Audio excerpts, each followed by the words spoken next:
fue el padre Molina? Fue un sencillo sacerdote que, arrebatado por el amor divino, se desgastó sin cálculos humanos.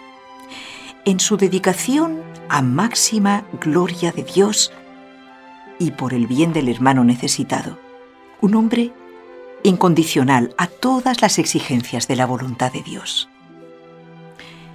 Su vida sacerdotal, siempre fiel y abnegada, la consagró por entero a un ideal: el contribuir a que la tierra toda quedara llena de la gloria de Dios. Este era su lema.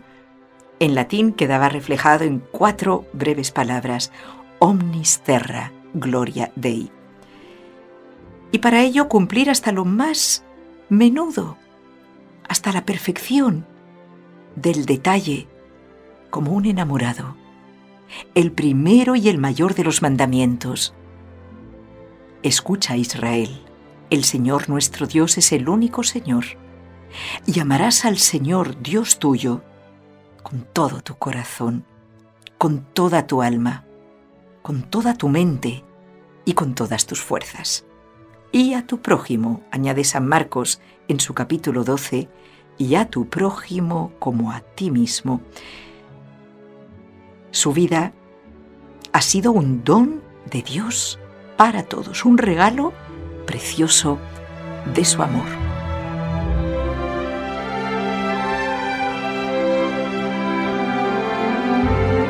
Infancia, juventud y entrada en la compañía, 1920-1939.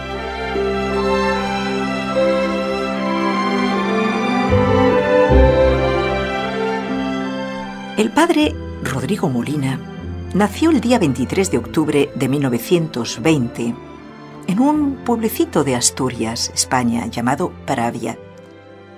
Sus padres fueron don Rodrigo Molina Gil y doña Rita Rodríguez García Arango.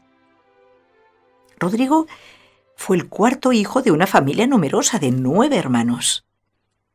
En su bautismo, a los 7 días de su nacimiento, recibe el nombre de su padre, Rodrigo, que es también el de un héroe castellano de alta gloria, Rodrigo Díaz de Vivar, o Cid Campeador, aquella gran figura de la reconquista española frente al Islam. Rodrigo recibe las aguas bautismales en Santa María la Mayor de Pravia, cuya patrona es Nuestra Señora del Valle. Con cariño, desde chiquito, sus hermanos pequeños lo apodarán Juiguita. Lógicamente, para conocer mejor su carácter en este resumen tan breve, necesitamos sondear a grandes rasgos la personalidad de sus padres, su ambiente familiar, que tuvo gran importancia en su educación humana y cristiana. Conozcamos un poquito a don Rodrigo, su padre. Fue una persona muy inteligente, muy íntegra, cuya profesión justamente se acomodaba a su temple: las leyes, la precisión. Un laico puritano, como decía su hijo mayor. No Rodrigo, sino otro de ellos. Será como un fuerte referente de rectitud moral, de la persona que vive su deber hasta las últimas consecuencias. Su profesión, quizás la han adivinado, era la de notario, y sus escrituras eran famosas por ser modelo de precisión. Esta es una de las cualidades que heredó Rodrigo después como conferencista para hablar de la gloria de Dios. Como director de ejercicios espirituales, precisión, claridad, convicción. Para con los hijos de don Rodrigo, esta línea conductora de su propia vida tan íntegra se concretó en mandarlos a estudiar a los mejores colegios jesuitas, aunque aquello le costara sacrificios. De hecho, les costó, como veremos, el tener que cambiar de ciudad de residencia. Solamente buscaba este padre el bien de cada uno de sus hijos. Indudablemente la imagen de un padre como este se quedó muy grabada en las retinas de Rodrigo. Y en su proceder íntegro, preciso, responsable. Su madre se caracterizó por fomentar siempre la piedad religiosa en el hogar, pero una piedad auténtica, diríamos recia, con una profundidad espiritual que hará madurar a su hijo Rodrigo desde muy corta edad. Doña Rita hacía rezar el Santo Rosario diariamente a toda la familia junta, y la Cuaresma era respetada por sus debidas exigencias de ayunos y vigilias. No todo acababa ahí. Al igual que el padre, la madre también destacaba por la rectitud maternal, pero sin mimos ni consentimientos indebidos. Nada superfluo. Más bien, con gusto por la sobriedad. Lo necesario. Nada más. El capricho era impensable en aquel hogar. Una educación ejemplar donde se implicó el sacrificio como elemento fundamental también para crecer. Doña Rita, por ejemplo, no permitió que sus hijos crecieran en una vida demasiado cómoda, confortable, sino que puso la plataforma para su crecimiento personal y espiritual en valores como la renuncia, el vencimiento de sí mismo, el saber compartir, aunque cueste. En ella, como atestiguan sus mismos hermanos, podemos encontrar reflejado el carácter en ciernes del que será el padre Molina. En esta atmósfera familiar pudo entrar en acción la divina providencia para que el futuro padre Molina pudiera ver el camino de santidad que Dios le trazaba, y además desde tierna edad.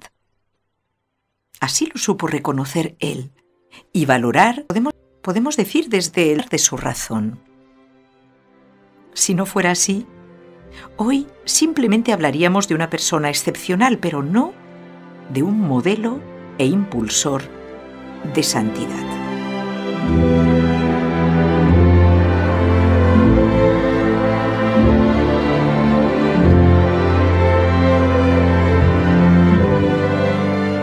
Infancia y juventud, su espiritualidad.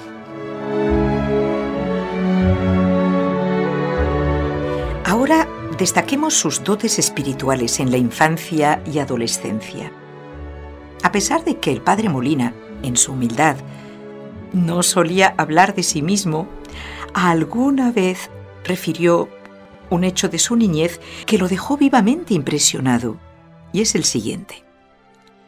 En cierta ocasión, contemplaba en una iglesia, junto con su mamá, un gran cuadro donde se veían las almas envueltas en fuego y a la Virgen protegiéndolas. Se asustó el niño y le preguntó a su mamá qué significaba aquello.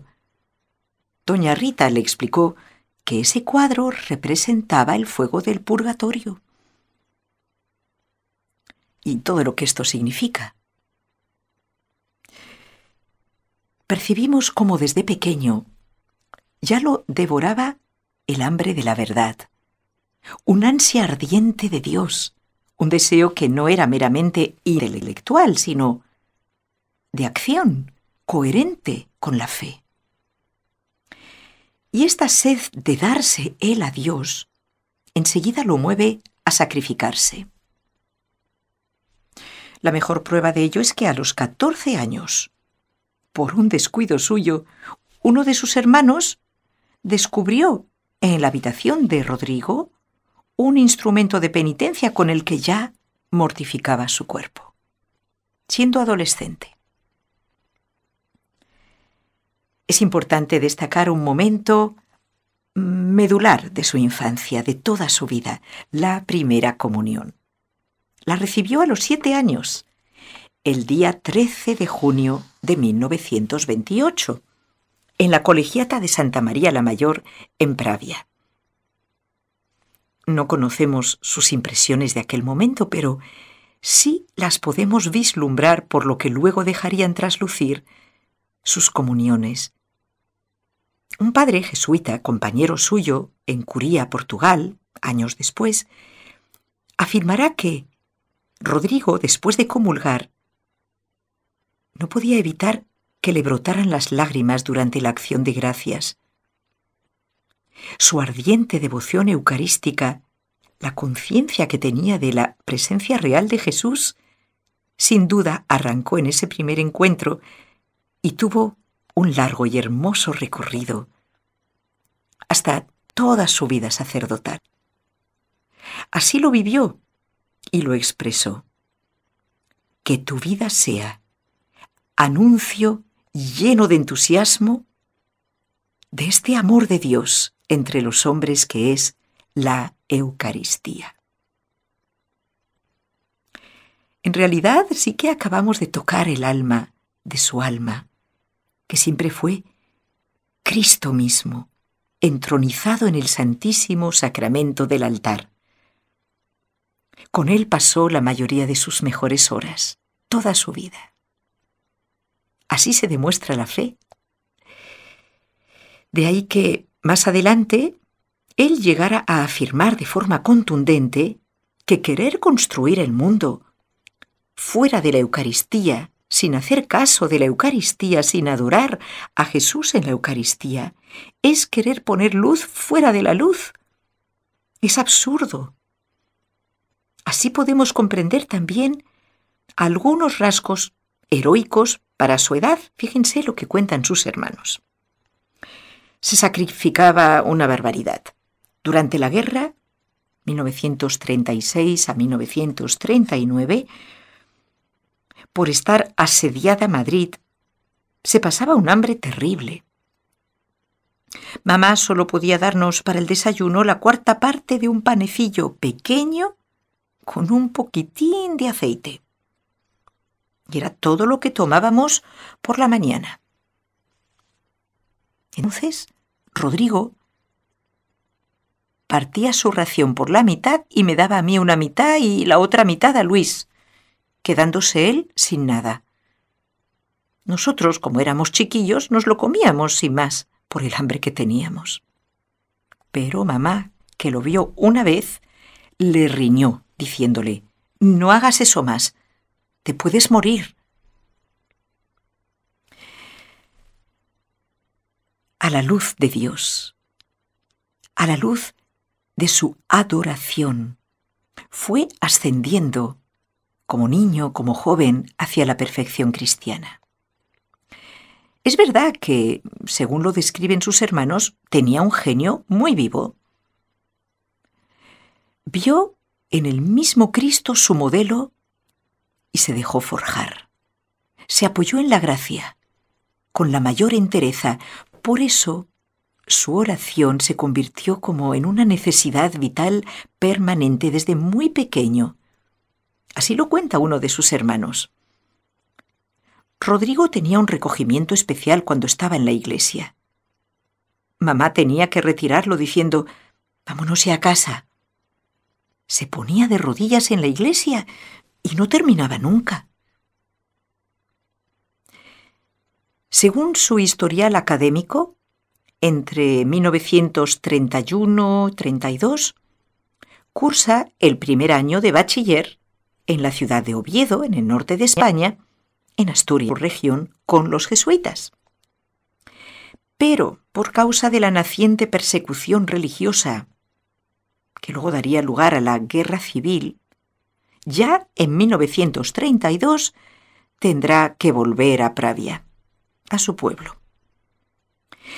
El curso de 1933-34 ya nos lo encontramos estudiando en un pueblo de Portugal, Curía, donde lo envió su padre a una residencia jesuítica estupenda. Y por fin, el curso siguiente, o los dos siguientes, del 34 al 36, Rodrigo estudiará junto con sus hermanos en Madrid, en el Instituto Cardenal Cisneros, a cargo, una vez más, de los padres jesuitas. Siempre fue un alumno ejemplar. Lo definían como alumno de éxito, excelente. Llegó incluso a ser nombrado príncipe del colegio, era la distinción que se daba al mejor alumno. No participaba fácilmente en cualquier evento social, ni el éxito humano le interesaba. Tenía una madurez precoz, es decir, superior a su edad. Su hermano José dirá de él, por ejemplo, que la fuerza de voluntad de Rodrigo era infinita, terrible. Lo experimentaba como hermano porque Rodrigo le hacía estudiar, les hacía estudiar a todos sus hermanos. Centrémonos en un momento crucial de su vida. El llamamiento de Dios cuando Rodrigo tenía 14 años. En 1934 quería dar ya el paso decisivo de entregarse a Dios y se lo comunicó a sus padres. Pero aquí encontró el primer obstáculo que tuvo que afrontar. Su padre, de momento, no lo dejó. Consideraba que eran tiempos difíciles para tomar una decisión tan seria a tan corta edad. Es verdad que existía la costumbre de entrar en seminarios menores, y así lo hacían en las diversas órdenes religiosas. Hacia los 12 años, incluso antes, entrar a recibir su educación escolar junto con una comunidad religiosa a la que el niño estaba inclinado. Pero don Rodrigo, si bien lo autorizó a hacerse jesuita, fue con la condición de que antes cursara la carrera de Derecho.